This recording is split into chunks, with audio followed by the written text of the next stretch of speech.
Hello everyone, I am Akhil Dev, Senior Chemistry Faculty, Narayana, Hyderabad. Today we will be discussing solutions to memory based questions of 30th Jan JEE main paper afternoon session. Let's start the discussion. First question is maximum number of electrons in n equal to 4 shell. We know that the number of electrons in nth shell is given by the formula 2n square. Put the value of n 2 into 4 square 2 into 16, the number of electrons, maximum number of electrons in the fourth shell comes out to be 32. Hence, the correct answer will be the fourth option. It's very easy, very straightforward question, and this formula we do in junior classes also. So, I think most of you must have marked this correctly. Now, let's move on to the next question. Next question is a question from environmental chemistry. The BOD value of water sample is given as 3 ppm, and based on this we have to identify whether it is a polluted water or a clean water, or concentration of oxygen is very less or none of these. Normally in a sample of clean water the BOD value ranges between 3 to 5 ppm, and as the value is around 3 ppm we will say that the sample of water is a clean water, hence we will mark the second option. It's also an easy question, a straightforward question, provided you know the BOD values as given in the chapter environmental chemistry in the NCERT book. BOD values higher means highly polluted water, BOD values less than 5 ppm normally means clean water. So now let's move to the next question.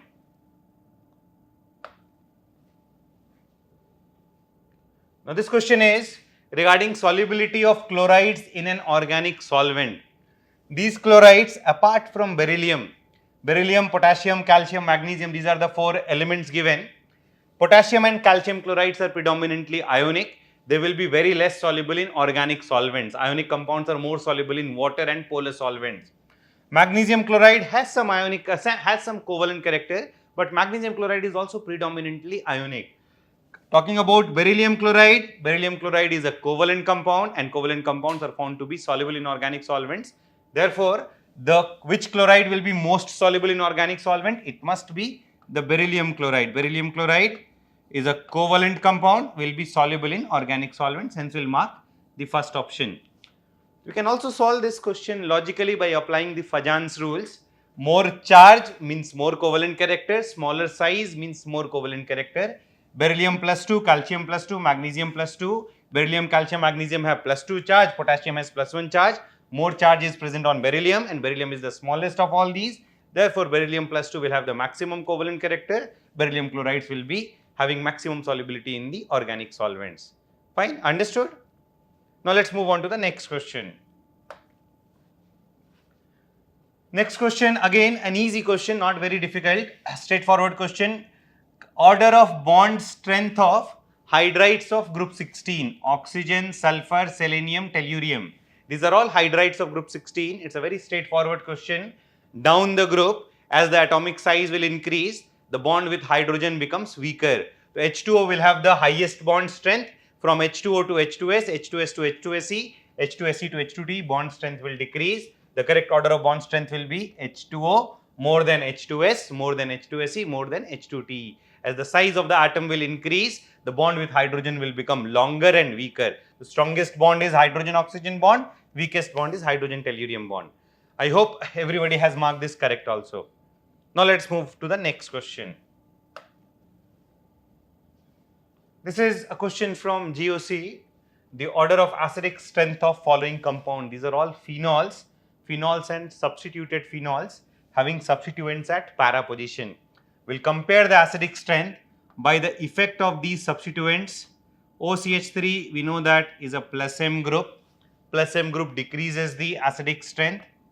NO2 is a minus M group. Minus M group increases the acidic strength. This isopropyl group will have plus I and hyperconjugation, plus H and plus I effect. Plus M will dominate over plus H and plus I. We will say that D is the weakest acid. Plus M and plus H decrease the acidic strength.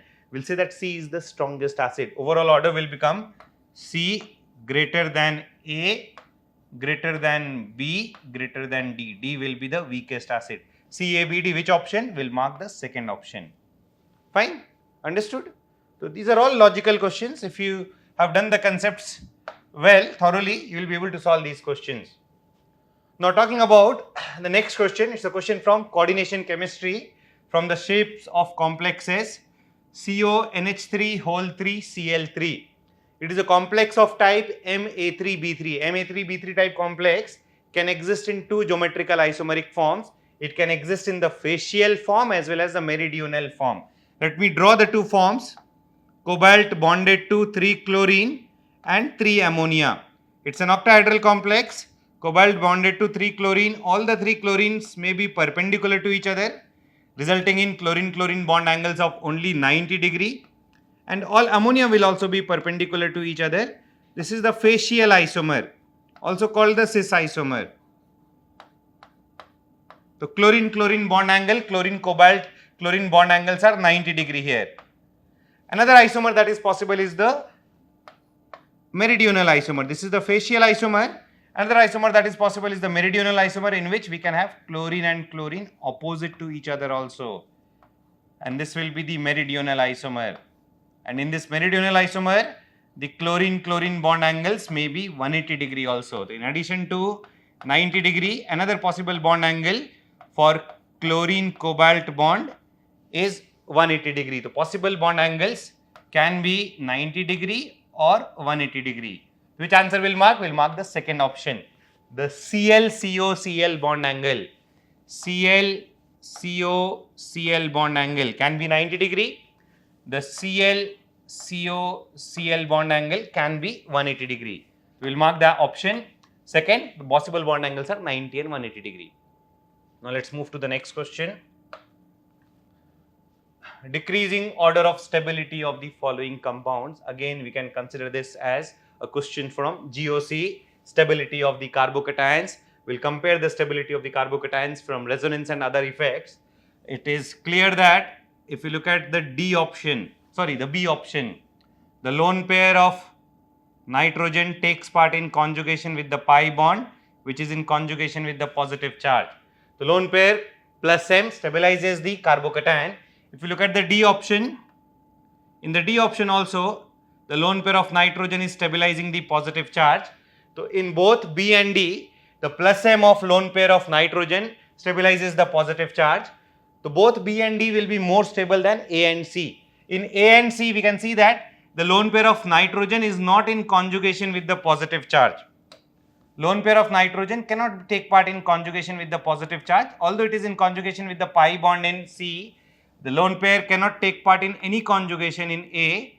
Therefore, we will say that B and D are more stable. Between B and D, we can see that B and D, in B there is more resonance, extended conjugation. Lone pair sigma pi, sigma pi, sigma positive. There is extended conjugation on the positive charge. Therefore, B becomes more stable than D. B is more stable than D and B is the most stable. The most appropriate option will mark the third option. Understood? Now let's move to the next question.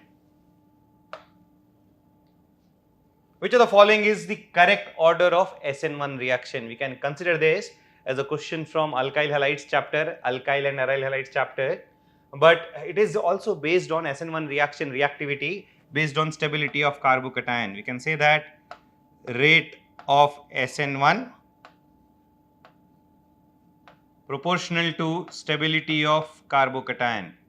So effectively, this question becomes a question of carbocation stability.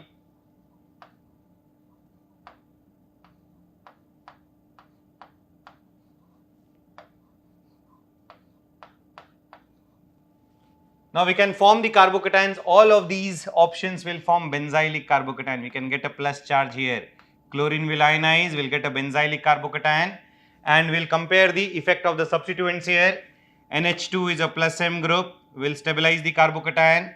OMe is a plus M group, will stabilize the carbocation. NO2 is a minus M group, will decrease the stability of carbocation. Between NH2 and OMe, NH2 is a stronger plus M group. It will result in greater stability. The most stable carbocation is formed by C. C will be the most reactive. Order of reactivity will be C greater than B.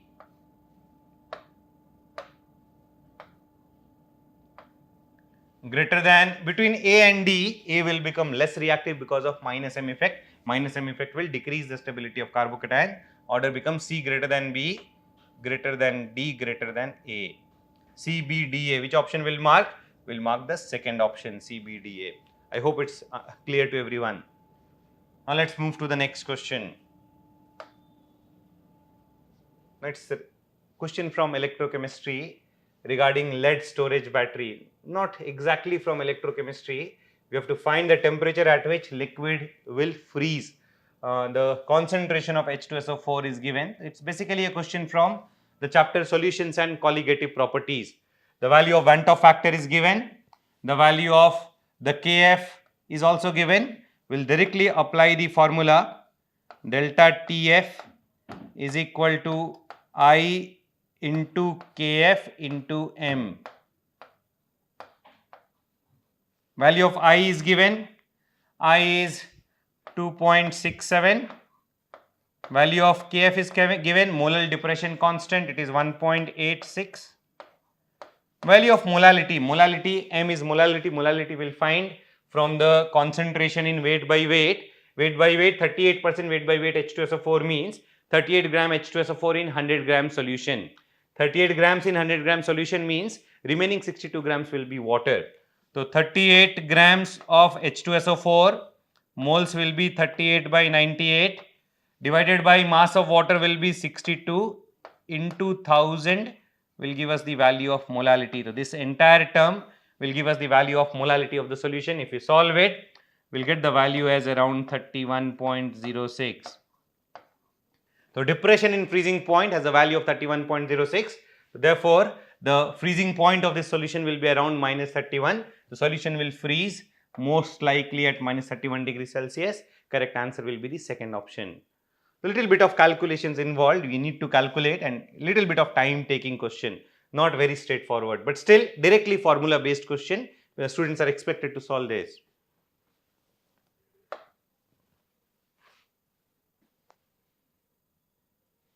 We can consider this as a question of inorganic chemistry.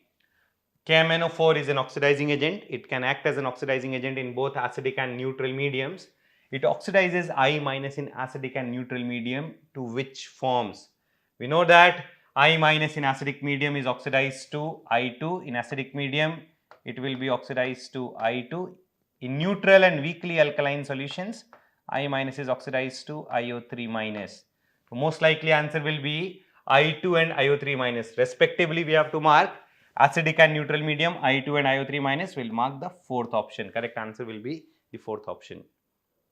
Let's move to the next question.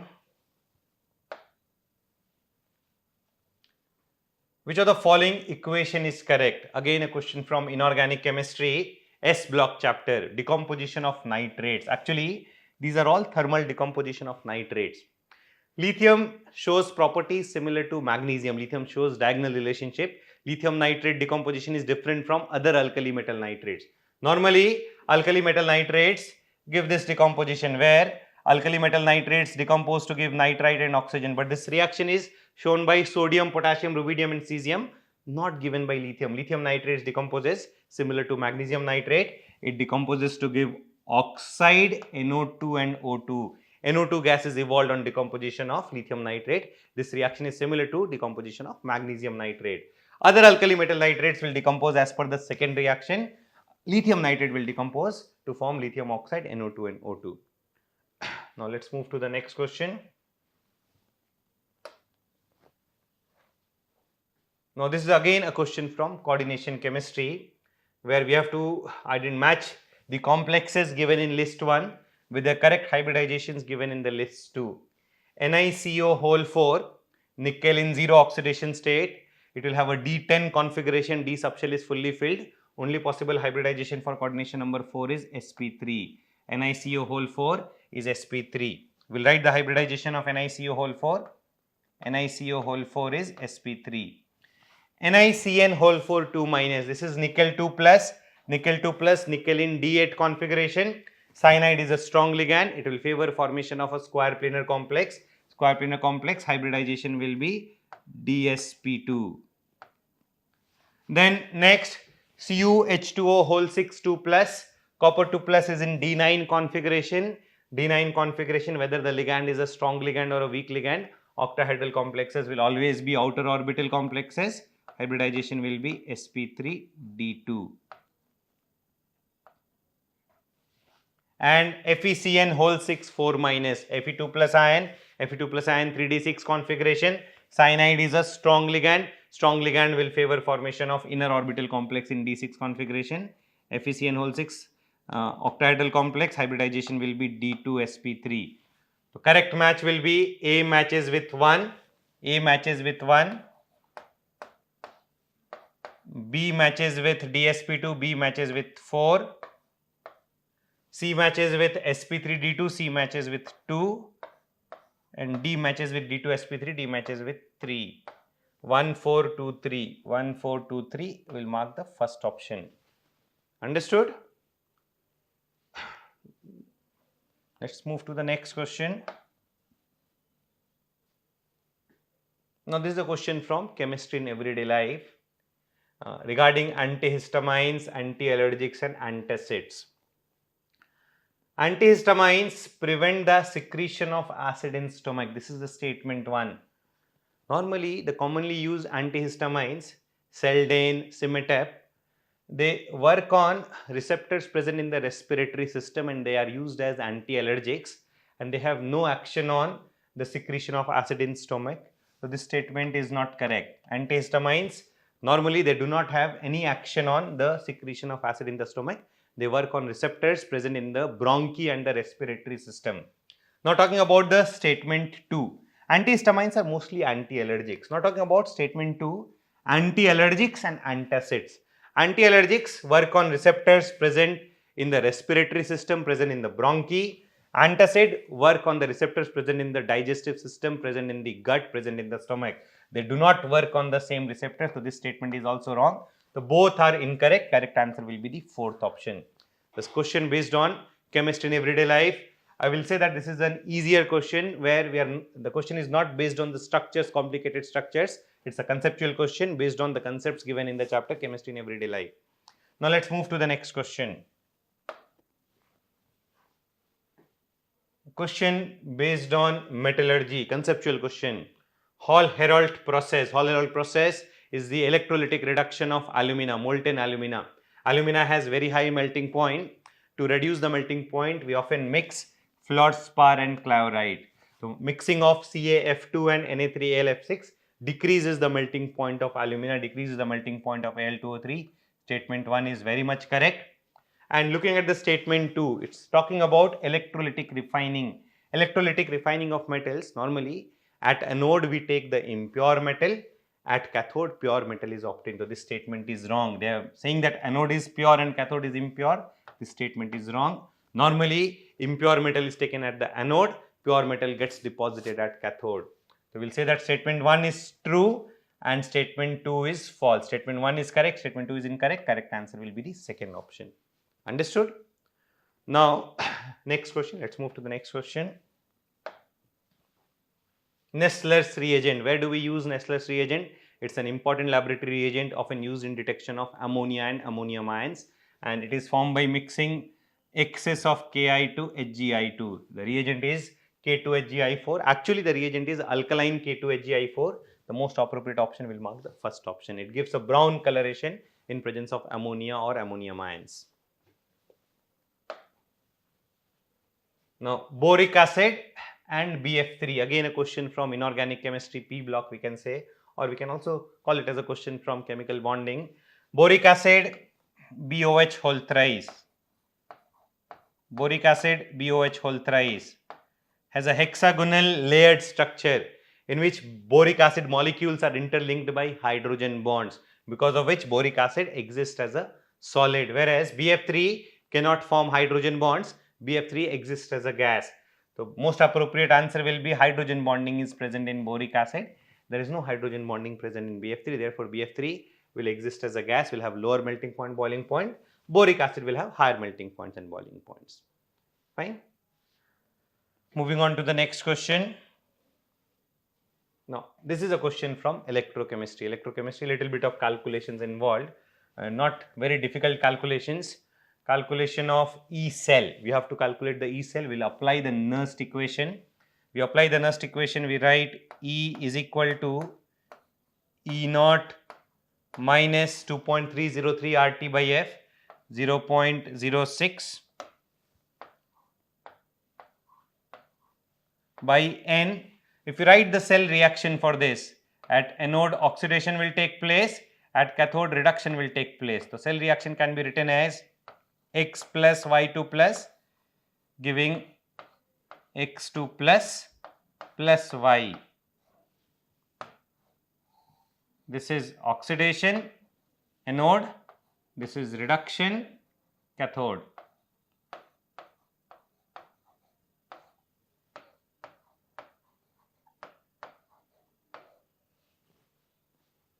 Now, the Nernst equation is E is equal to E naught minus 0.06 by N. It's a gain and loss of 2 electrons. We'll say that value of N is 2. So 0.06 by 2 log of products by reactants. Products, we have X2 plus, concentration of X2 plus upon concentration of Y2 plus.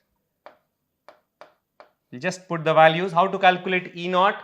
E naught will be E naught cathode minus E naught anode. Cathode is Y and anode is X. We'll write E naught is equal to E naught of cathode minus E naught of anode. Cathode is Y and anode is X.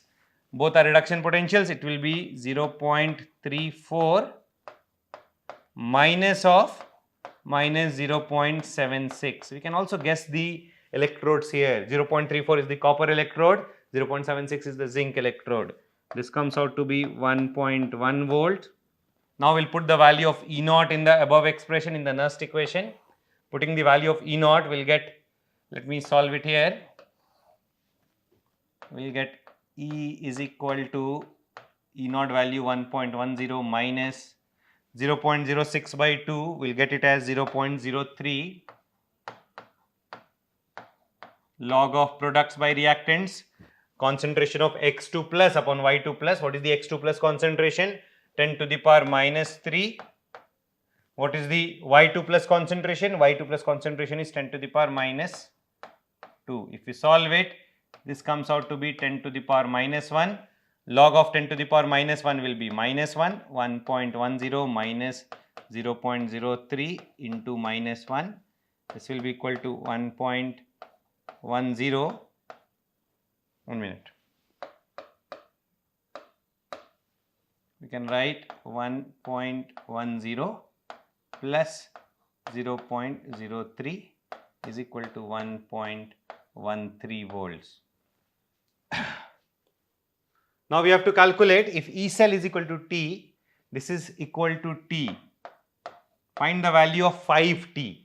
So 5T is equal to 5.65. The nearest integer will be 6. Nearest integer will be 6.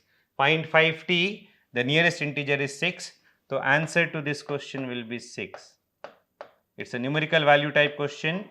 We have to mark the correct answer. The correct answer for this question will be 6. Little bit of calculations involved. Two calculations involved. One calculation of E naught based on the E naught cathode and E naught anode, and then applying the Nernst equation to find the value of E, and 5 times the value of E we have to find, which is approximately 6. Now moving on to the next question. Find the number of formula units of FeO per unit cell, round off to the nearest integer. This is a question from solid state. Density is given, edge length of the unit cell is given, and the Avogadro's number is given. The formula that we use here is density is equal to m into z by a cube into Na.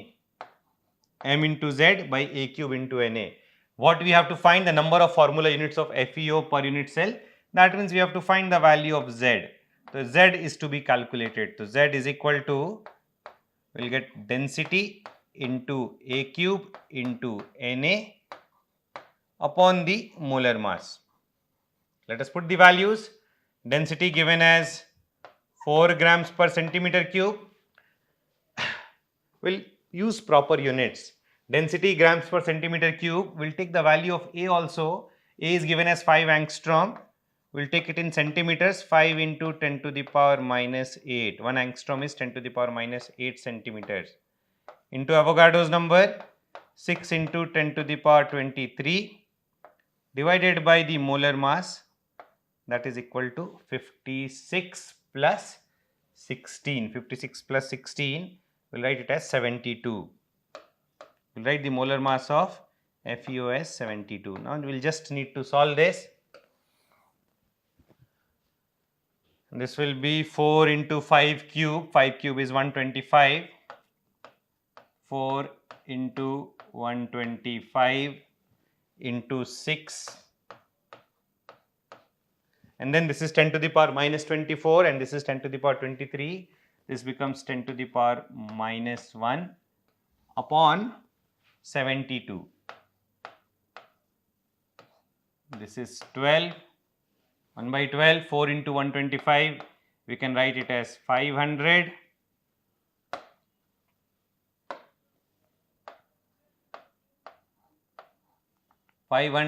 Into 10 to the power minus 1 divided by 12, which is equal to 50 by 12, which is equal to 4. Approximately 4.2. The nearest integer will be 4. So, we will mark the answer for this question as 4.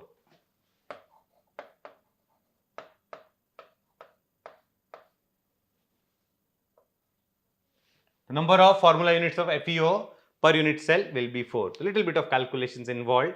Just that we'll write all the entire expression and do the calculations. We'll cut the expression and simplify the expression. 500 into 10 to the power minus 1 is 50. 50 by 12 is approximately 4.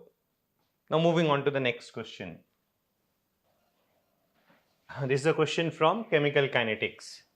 The time required for 60% completion of reaction is given and we have to calculate the time required for 90% completion of the reaction. The formula that we use here is time required for x% completion is equal to 1 by k ln 100 upon 100 minus x. We'll use this formula to establish a ratio between T 90% and T 60%. T 90% upon T 60%.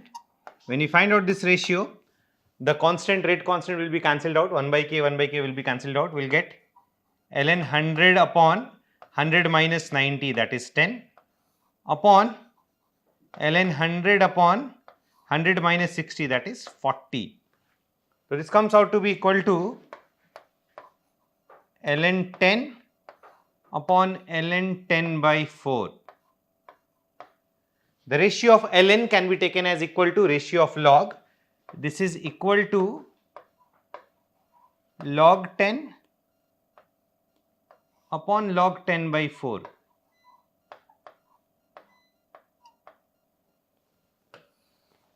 Log 10 is equal to 1. Log 10 by 4 can be written as log 10 minus log 4. Log 10 is again 1. Log 4 is 0.6 given in the question. Log 4 is given as 0.6. So, this comes out to be 1 by 0.4, that is equal to 10 by 4. Now, from here we will get T 90% is equal to T 60% into 10 by 4. What is the value of T 60%? Given in the question, T 60% is 540. So, we will put 540 into 10 by 4. This comes out to be, we will cancel this from 4, 135 into 10 is equal to 1350 seconds, which is equal to 1.35 into 10 to the power 3. Now, the question asks the value of time required for 90% completion is 1.35 into 10 to the power x. Find x. So, x value will be equal to 3. So, answer for this question will be 3. Understood? So, little bit of calculations involved, not a very straightforward question, but if you know this formula, we can simply put the values and solve it. We will get the value of x as equal to 3. Now, moving on to the next question. Now, this is a question from thermodynamics regarding an adiabatic process. An easy question. We know that in an adiabatic process, we have delta U is equal to W is equal to NCV delta T. W is given, work done is given as 3 kilojoule. 3 kilojoule is 3000 joules. Value of number of moles 1. Value of CV is given as 20. We will calculate the value of delta T here. Delta T comes out to be 150. Delta T comes out to be 150. Now T1 is 27 degrees Celsius. T2 will be 150 plus 27, that is equal to 177 degrees Celsius. We have to find the value of T2 in degrees Celsius. The answer will be 177. The correct answer for this question will be 177. Straightforward question, just equating the expression of W to NCV delta T, we can calculate the value of delta T as 150. Initial temperature is 27 degrees Celsius, final temperature will be 177 degrees Celsius. Fine. Now, let us move on to the next question. Next question regarding volume strength of H2O2 is from the hydrogen chapter. Volume strength is the volume of oxygen produced at STP on complete decomposition of 1 liter H2O2 solution. The volume strength can be related to molarity as we can write volume strength is equal to molarity into 11.35. From this, we will first calculate the value of molarity of the solution. Molarity comes out to be equal to volume strength by 11.35. Volume strength is given as 60. 60 by 11.35. This is the concentration in moles per liter. This is the strength of H2O2 solution in moles per liter. But we have to find out the concentration or the strength in grams per liter. Moles per liter, we can convert this into grams per liter. We can write concentration is equal to 60 by 11.35 moles per liter. To convert moles per liter into grams per liter, we will multiply by molecular mass of H2O2. Molecular mass of H2O2 is 34. So, this into 34, we will get the value in grams per liter. If you solve it, this will be around 179.7, which is approximately equal to 180. The correct answer will mark, the nearest integer will mark for this question will be 180. Fine. This completes our discussion. All the memory based questions we have solved it here. Hope this session is useful and you have understood the solution to each and every of these questions. Thank you.